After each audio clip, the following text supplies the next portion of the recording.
Do you want to sign up for something but you don't want to use your real email? Let's face it, sharing your real email everywhere means more junk, more tracking, and more spam.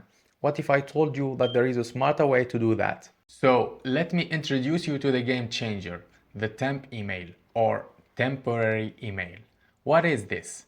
Temporary emails are disposable inboxes that you can use for signups and throw them away when you are done without exposing your real email. You can use them when testing apps, signing up for free trial, or downloading files from sketchy sites.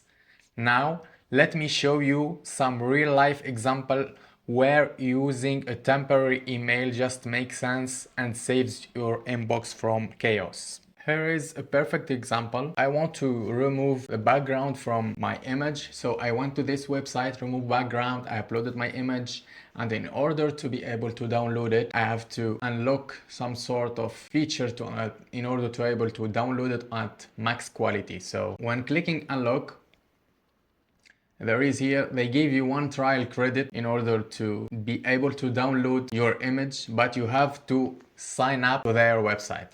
So we go to create account here when we are going to need our temp email. So I don't want to use my Gmail or Facebook or something. So go to the temp email here and you will see your temporary address email. Just copy it and then go back in here and create an account with it. Set your password, confirmation, and then agree and send and sign up. Once your sign up is successful, go back to your temporary email and you will find that email for activating your account. Click on it and then activate your account.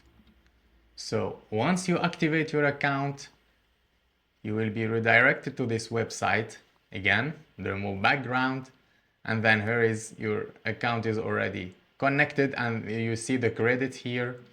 Once you hit download, you will use that credit and you will be able to download your file, and here it is. So you can download it without background. If this video helped you out, don't forget to like, subscribe, and hit that bell icon so you don't miss any more videos.